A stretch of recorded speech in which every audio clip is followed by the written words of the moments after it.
Greetings. We come in peace. How's your week been so far? So far, it's been just as I predicted. Terrible and cold. Okay. You are smiling and laughing. I'm glad to see you're in a better mood than what you were on Sunday. Yeah.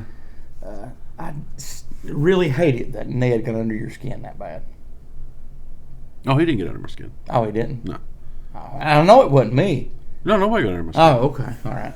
How many Snickers bars have you ate this week? A lot. A lot? Yeah. Don't forget on Sunday's show coming up, we'll have the interview with John Vance. John Vance. Exciting. Now, will he actually be here, or is it like a phone? It's already taped. It's going to be a phone. We may have him in Bunker Studio sometimes. That'd be good. We're going to start out. We normally read listener text, but we had text and emails this week, so I just changed it to midweek moment questions. Is what it says on our log, but these are responses from the fans. Okay. You want to start out? Sure. So John says, "Hey guys, of Here to Chew Bubblegum. Great midweek show last week. Have you guys ever thought about going to a different location and doing the show, Roswell?" No, I have not thought about that. Have you thought about that? I've never thought about I think we've got a pretty good setup here at Bunker Studios. It's nice, quiet. Nobody knows where it's at. Yep. We're at a secret location.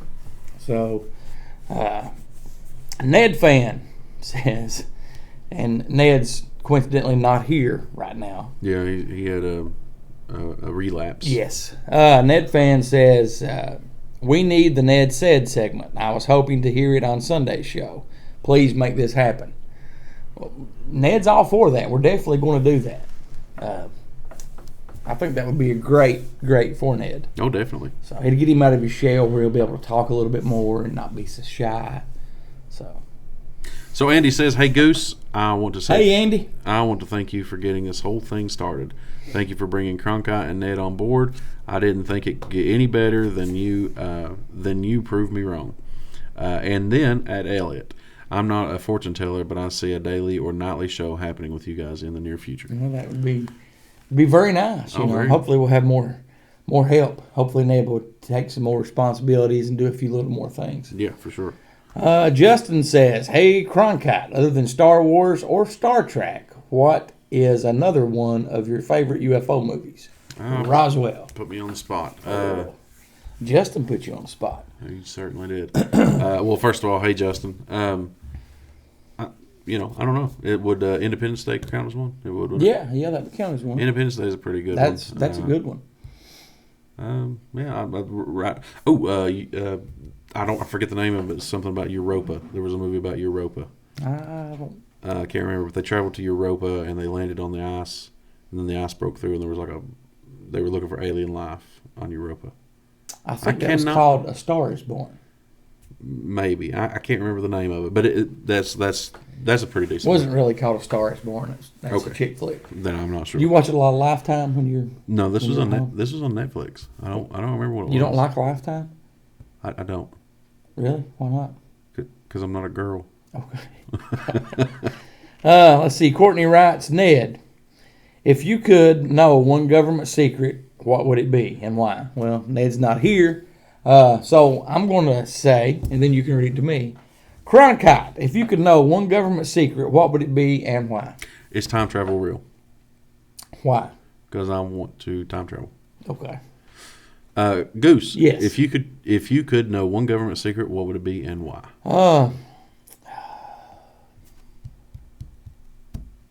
That is a good one. I would ask our government officials what is really being hid inside Vatican City, because I've always heard different things. I've heard about the coronavirus. I've heard about, ancient artifacts. The coronavirus, not to be confused with the coronavirus. Right. Okay. Correct. You know what the coronavirus is? It's supposed to like a TV that shows the past. Right. So, but that's what I would ask him, and that would be why. Okay. You want to read our next one there? Sure. Number 7 says. Number 7. Now I wonder, is that a Umbrella Academy reference or? I have no clue. Okay, I've read a few theories on the net. Many of them echoed the idea that the coronavirus could be a bioweapon from China. a weapon created to put America into to its knees, reset the world economy, and whatnots. I doubt it's the case. Oh, sorry. Doubt it's the case, but I'm curious to know what you guys think of this theory. Have you heard anything? I haven't heard that. What do you think of that? Why are you smiling? It's entirely plausible, I guess. Right. You're talking about a country that has been fighting overpopulation for decades. Mm-hmm. And, do I think that it was targeted for America only? No, because it's a worldwide pandemic. It's not just us. But do I think that it was... Do I think it could be possible that it was a bioweapon to control population? Sure. I think it's possible. Really? Yeah. I think that's possible for sure. Do I think it's the case? I don't know. I really don't have an opinion on it. I've said before, if there's going to be a virus like this, I'd rather it be a zombie outbreak. That would be more fun to me. Mm-hmm. So, Josh says, "Hey, here to chew bubblegum. Ned missing from both shows was a major letdown last week. Is he okay? I hope that he returns and that all is well with him." He was on Sunday's show. He was okay. He was actually here a little bit earlier before. He helped us get the set up. And he was actually here a little bit earlier, but he had to, go take care of something.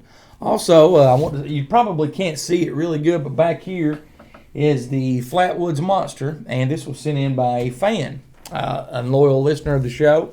Bobby, thank you very much. If you guys want to send us things of set pieces, we will hang those up and use those on set. Missy says, "Hello, Cronkite, Ned, and Goose." I like how she puts my name first. Yeah, I like that. Well, see, now if I was going to read this, I'd be like, "Hello, Cronkite, I don't do voices. Ned, and Goose." Yeah, you do voices. I don't do voices. You just don't do them on the midweek show. I won't do. I can't Okay. Do it. I just wanted to say that I love the show. Elliot's articles is great. A listener last week asked about merchandise. I'm also interested in buying shirts and hats. Love the shows, Roswell. Well, I definitely appreciate that. You've mentioned for a while for us to get some merchandise, and in the next couple of weeks, I will be getting in touch with T-Shirt Joe at FastCustomShirts.com and coming up with a design. Do you think that this would look good on a T-shirt? That'd look good on the back of a shirt. Well, what should we put on the front of it? Here to chew bubblegum. I think this would look good on the back of a shirt without the pictures, just the UFO thing. Okay. Why don't you want the pictures on the shirt? I just think it would look better without the pictures on it. Okay. Just kind of like that. So that without the pictures Yeah. on the back of a shirt. On the back of a shirt. Well, I still think we should put something on the front of it. Well, we definitely should, but I don't know. I'm just not a big fan of big pictures on the front of shirts. Like I like put it on the back. Put it on the back. Put something small. Let's see. What is it? Business in the front, party in the back. That's exactly right. Okay, we can do that. I want to thank everybody for reaching out and contacting us. If you want to contact us, all you have to do is listen to what this man says. Well, you can text, call, or leave a voicemail at 606-373-3396, or you can email any one of us. Goose is Goose at heretochewbubblegum.com, or myself, Cronkite at heretochewbubblegum.com. You can also reach Ned at heretochewbubblegum at yahoo.com. Just put in the subject attention Ned. Yeah. And then, as always, we have a Facebook page. You can message, like, comment, do whatever. Yeah, definitely. Do you have some news headlines for us this week? So, this week's news headlines, yes, I do. Put me on the spot again. Always, my friend. So, this week's is a string of lights seen in the sky over Charlotte sparks UFO debate. What was it? It was a UFO. Yes, it was. And you remember last week we talked, there was a guy from Australia who wanted us to talk about Kelly Cahill. Yeah. All right, so this is an article that says, Holy Grail or Epic Hoax. Australian Kelly Cahill UFO abduction story still stirs passion. And then quarantining with a ghost, it's scary. That's the name of the thing. Now the second one, the Kelly one, that's like recent news events. Like he messaged that, and then that popped up recently in the news events. Yeah, this article was written. Cool. This article was written in September of 2020, so just a few months ago. That is definitely cool though, and that goes back to show time and time again how I've said synchronicity wise. For sure, seems like everybody's on sync that even listens and writes in, and me and you and Ned. Let's see. We have some this week. I want to talk about technology after the Roswell crash. Okay. So I will start out here. Some of the technology after Roswell, and I will list the technology, and then go back and talk. Well, should I list it and then talk about what year it was invented, or do it as I go along? Probably list it. Okay. Yeah. All right. Well, this first one doesn't have. It didn't take place at Roswell, but we've talked about previously in the 1930s, 1936, in the Dark Forest crash, night vision. And like I said, this predates Roswell, but falls into the time of the 1936 UFO crash that the Nazi army recovered. And many believe that that's why they're so advanced. The first night vision devices were introduced by the German army as early as 1939. Oh, wow. So, you had this post crash in 1936. 3 years later, they have night vision capabilities. Yeah. Okay. This one, technology after Roswell. First on our list, on September 12th, 1958, Jack Kilby, a Texas instrument engineer, invented the microchip. So that was only like 11 years after Roswell. Yeah. The integrated transistor, on April 12, 1961, the Patent Office awarded the first patent for an integrated circuit to Robert Noyce. Fiber optics. Charles Quantrill is also known as the father of fiber optics for his discovery in the 1960s. Oh, wow. As a certain physical properties of glass, which laid the groundwork for high-speed data communication in the information age. So in the 1960s, let's say it was 1960, that would be 13 years after Roswell. Okay. Now, this guy was also a electrical engineer. I would have never thought that fiber optics came about that soon. Yeah. 13 years after Roswell. Well, look at the microchip, 11 years. Right.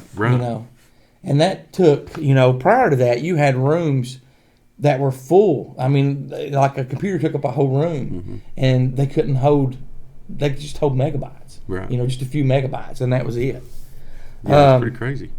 Very crazy, and this is how technology quickly advanced after the Roswell crash. Laser cutting. The cutting process was one of the earliest processes to be discovered, which used a laser beam with several types invented at the same time. The gas laser cutting process used a carbon dioxide mixture and was first invented in 1964 in Bell Labs, New Jersey, by Kumar Patel, an electrical engineer. Now, basically all of these people that came up with this are electrical engineers. And we know that the federal government does hire and employ a lot of electronical engineers. Yes. So the laser cutting, 1964. That's 17 years after Roswell. Yeah. So Kevlar. You know what Kevlar is? Yeah. Bulletproof vest. Yep. Okay. A DuPont chemist in 1965 invented Kevlar, the lightweight, stronger than steel fiber used in bulletproof vests and other body armor around the world. Now, you can do a little research on Kevlar, okay? They think that when the Roswell crash happened, that the aliens, or the bodies that were recovered, the dead and then the one that was alive, they actually had skin-tight Kevlar suits on. And so, less than 20 years after Roswell, Kevlar was invented. And that's still state-of-the-art. Yeah. Think about 1965. Seriously, think about that. You didn't have home computers, but Kevlar's invented that can stop a bullet. Right. Yeah, no, that's pretty wild. Mobile phones. Okay, the first mobile phone was on the market, and the first call was made April 3rd, 1973 by a Motorola employee, Martin Cooper.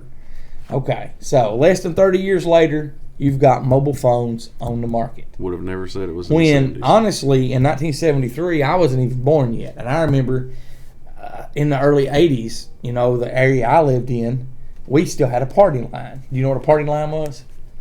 It's a phone. Yeah, I think so. It's like Okay. a phone like for one whole. Well, street, you would maybe? pick up the phone, and if you were going to make a call, you could hear somebody else on it talking to Right. somebody.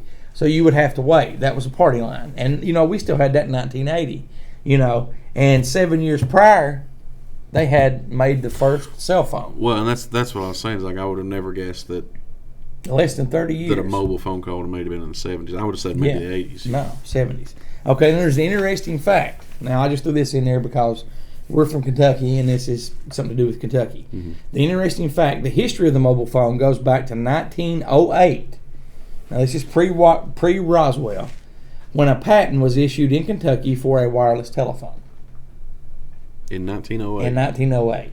Now, if you do a little digging when that patent was issued, even though they were calling it wireless, it was still like a two-way radio type.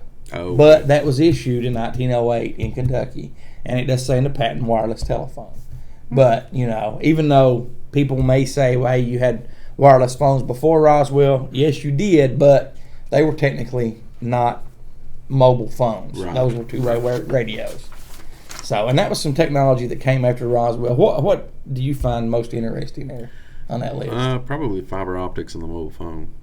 I think for me, it's fiber optics and the Kevlar, and definitely the night vision. Mm-hmm. I mean, Yeah, oh yeah. Well, the night vision being that early, that's and that was pre-Roswell. yeah. So, I honestly think, and we said this on Sunday's show, that Roswell happened. I mean, technology advanced way ahead of its time. Yeah. And Astronomically if that too. was just a weather balloon, we wouldn't have got that advanced. Well, no. I mean, if it was the weather balloon, that would have been the technology we had existing, and we wouldn't have been able to go to the moon in Exactly. 20 years. Exactly. Well, you want to talk about this next segment we're going to be doing? Sure. Okay. Go ahead. Oh, okay. Yeah, here you go. So we're gonna do the funny stories from the emails that we did last week. Yeah. It's kind of a new thing we've been doing, but it's gotten some response, and some of most of it's been pretty decent. Now, before we do that, did you have some emails that you wanted to read? Yes, I've got a couple. Okay, I was wondering why you picked your phone up and started going through it, and then it dawned on me. Well, I've got a couple emails here that were sent in from the after not this past Sunday show, but the last week's show. Recently sent in. Right. So, do you remember us trying to figure out how you say Tanya? Yes. Tanya or Tanya? She wrote back in. Okay. She says that it's pronounced Tanya. Tanya. So we'll be able to pronounce you right now. It says, keep Cronkite's music. No, we're not doing that. Yeah, but we had it on last week's show after you told me to change it. Yeah, we're not doing that. We're gonna change it. We're going to change it? Yeah, we're gonna change it. It says, thanks for reading my email, and does Ned just not want to be involved? No, Ned was here Sunday. He was honestly just had a stomach flu. So. Yeah, and she also asked, is Elliot okay? His cough worried me. Can't be too careful. Yeah, he's fine. I think he's just like the rest of us, maybe have sinus problems and so forth. Right. So then we get an email here from Old Man Cronkite. Old Man Cronkite. And the subject line is weird shit. Okay. Just so you know. All right. On Sunday, January 24th, 2021, around 10 p.m., the driveway alarm went off. Samson, our lab, went nuts, wanting to get out and chase any deer away. I grabbed a spotlight and went out with Sam to see what might be in front of the house. The house sits on the side of a hill and a large bottom in front of that. Sam ran off the porch, barking, and runs to where the deer are known to travel. He is more agitated than I have ever seen him. He is running back and forth along the brush line, smelling for deer sign. I'm standing on the porch watching and shining the light on Sam. He's about 250 feet away along the brush line. Sam ran along the road at full run and went behind a small construction trailer that is 250 to 300 feet away and to the right of the porch. Sam didn't come out from behind the trailer, and at that moment I hear something over the hill to the left-hand side of the front porch, about 100 to 150 feet away. It was Sam. Not 2 seconds had passed when Sam disappeared behind the trailer. When Sam disappeared behind, When Sam disappeared behind a trailer. Well, I've lost my spot here. Well, it was you should have kept reading. 150 feet away. It was Sam. Not 2 seconds passed from when I saw Sam disappear behind the trailer to when he ran out from behind the hill. How the hell do you do that? Sam is fast, but not that fast. I had the spotlight on him the whole time until he went behind the trailer. In order for him to get to where he disappeared to, where he came out, he would have had to run 300 feet, climb the hill, run behind the house, and back down the hill to where he reappeared. That distance would have been around 500 to 600 feet. There is also a dusk to dawn light around the trailer, so it would have been more than enough for me to see him run that distance. For me, 2 things could have happened. Sam ran through a portal, or I got caught in a time hiccup and lost a minute of time. Regardless of what happened, it freaked me out a little, and this is not the only weird thing that's happened in this hollow near hazard. Maybe I will share more at a later date.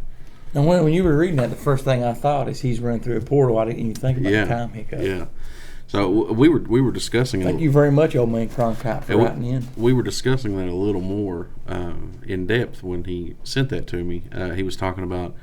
Do you remember the story we talked about a while back? I can't remember the guy's name. The Jacob's Ladder. Yeah. Where he disappeared for 2 years. Madman Mark. Madman Mark. Yeah. And I kind of theorized that he went in and came out in the same place that Right. he came out in the same place he went in time wise, physically wise, but the Earth had rotated. Right. So in that time frame, I kind of threw that at him, and he said, "Well, I guess it's possible." Yeah. So. Thank you very much for writing in. And then we have a new fan. Okay. It says, "Hello, gentlemen." This is from Ernest Johnson. "Hello, gentlemen. Ernest. I have recently found your show, and I must say I think it is pretty good. I've laughed and learned. The highlights for me are so far your segments on time-traveling Trumps, all of Elliot's articles, your cough syrup story, and the little stories that you tell in between the big topics. I have some suggestions. Okay. Please don't take these as criticism. It's not meant to be. He wants to have some local ghost hunters on. Mm-hmm. I'm not against that, and that's something that we'll do from time to time. But maybe the month of October might be a good month for that, with Halloween and so forth. Yeah. And he's saying this from build your local fan base up before we move on to statewide or international fame. I don't think we're gonna be fame, but hey, if we do, I welcome it. Bring it on. It says he didn't enjoy our. This is kind of heavy, you know this, right? I didn't enjoy your segment about the emails, and he's talking about our funny story, right? And it goes on to say something about that he wants just all conspiracy theories, paranormal things like that, and I guess it's the profanities, right. But at the same time, this is a lot of serious conversation that we do. Yeah, and this is just a way to lighten the mood. Yeah, and end on a lighter note. Yeah, and says he was wondering, if we ever thought about having Elliot do a show on his own on the same network, mm-hmm. And having a Here to Chew Bubblegum show, a midweek moment, and Elliot's article show that may broaden our listeners. Right. By the way, one of your earlier shows, you mentioned a man that had YouTube videos of UFOs. You said you were going to interview him. Did I miss that? Sounds very interesting. Well, that was something we actually talked about on Sunday. Yeah. And that one's coming up soon. That'd be coming up on this Sunday show, actually. Schedule-wise and stuff, we got time to do the interview, and I want to thank John again for allowing us to do the interview, mm-hmm. and making time for us. And that's pretty much all he has. He said, "Thank you for reading this. You all are ear candy, quote unquote." So, I don't know. I mean, are we actual ear candy, Ernie Joe Johnson? Well, that sounds good to me. Thank you for your input, and I guess we're going to go do the emo stories that he doesn't like. So, well, that was a good way to segue into that. So, you want to start us out and set us up on what we're going to be doing? Sure. So, now we didn't get a chance to do one of these on Sunday. Mm-hmm. So this story, the original ad is about a high-rise fridge delivery. So the original ad says, "I bought this GE refrigerator a few years ago, but just got a new one." What is it? I'm Mark. You the original's you. Yeah, but you can still read the ad as Mark to set us up. Okay. Just keep in mind the guy who's writing this is actually Goose in this email, right? Yeah. Okay. Well, I mean, this, the email. You want me to just read the email and then you start? No, I got this. Okay. All right. But I got a new one for my kitchen and no longer need it. It still works perfectly and is very large, perfect as your main fridge for a kitchen. I'm asking $300 for it. I'm located in Brooklyn, but will be willing to deliver it up to 25 miles for a small fee. All right, and I'm going to be Mike for this, and you are going to be Marty. I'm going to be Marty. All right, it says, hello, I am very interested in your fridge. Is it still available? If so, how much would you charge to deliver it to my place in the city? Yes, Mike, it is still available. I will deliver it for an extra $50. Where is your place located? I want it delivered to my office on the 67th floor of the blank blank building on blank road, street, and blank. Now, I'm pretty sure that the fridge won't fit in the elevator, and if it does, it would exceed the weight capacity. So you will have to carry it up the stairs. I hope this won't be a problem. That is absurd. I'm not going to heave this heavy fridge up 67 flights of stairs. Doesn't your building have a cargo/utility elevator? Marty, you don't have to lug it up 67 flights of stairs. There is a loading bay around back that starts on the second floor, and I'm pretty sure this building does not count the 13th floor. So you're only really carrying it up 65 flights of stairs. There is a cargo elevator, but building management has told me that I am never allowed to use it again after I attempted to bring my motorcycle up to my office. They don't let just anyone use it anymore, so that isn't an option. Absolutely not. Do you have any idea how heavy this thing is? Why do you even need a full-size fridge in your office? Just buy one of those small mini fridges. Marty, you are obviously not a very good salesman. If you're trying to suggest that I buy something else instead of your product, how is that working out for you? Do you make a lot of money that way? Not that it is any of your business, but I cannot afford rent in my apartment anymore, and am slowly trying to move into my office so I can live out of there. I plan on disguising the fridge as a filing cabinet so my company will not get suspicious. If anyone asks what you are doing when you are moving it into my office, just tell them that you're delivering my new filing cabinet. Try to tuck the power cord under the fridge so they don't realize it's actually a fridge. How does next Tuesday work? I am free all day. Mike. Mike, I don't think you understand me. I am not delivering this fridge to your office. It's way too heavy, and I doubt you will find anyone be willing to carry it up 67 flights of stairs.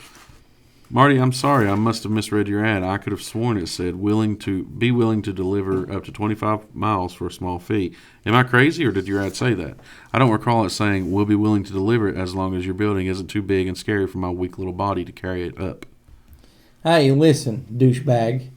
You are a stupid idiot if you honestly think someone is going to do this. It has nothing to do with strength. It's just an insane request. The only way you will get a fridge up there is with an elevator. Marty, I get what you're saying, and it doesn't have anything to do with strength, because even my 120-pound ex-wife could carry this thing up. It is clearly a lack of motivation. You need to be in the right mindset to be able to do this. Tell you what, I'll stand behind you as you carry it up and shout encouraging motivational words at you to keep you going. I'll say things like, "Come on, Marty, you can do it. You're almost there, and don't give up." I'll even bring a few bottles of Gatorade in case you get thirsty. What flavor do you want? I have frost and orange, but I really don't recommend orange because it doesn't even taste like Gatorade. So, see you on Tuesday? Shut up. And that was it. Another exciting, funny story from emailsfromanaho.com. So, pretty good. Yeah, that one was good. We'll definitely have to do another one next week, maybe on Sunday's show if we have time. Mm-hmm. Anything you want to say in closing? No, not really. I hope everyone is enjoying the winter weather that the whole country is apparently getting this week. You and your love of snow. I wouldn't say I love snow, but if it's going to be cold, it needs to snow. I am going to bring you some yellow snow to eat. If it's going to be let you cold, eat it right here in front. If it's going to be cold, it needs to be snow. If it's going to be cold if and it's no going snow, to be cold, it needs to be snow. Yeah, that didn't rhyme. If it's going to be, I don't mean to rhyme. If it's going to be cold, it needs to snow. If it's not going to snow, then it doesn't need to be cold. If it's going to snow, I can't go. Everyone have a good week. We'll see you later. See you.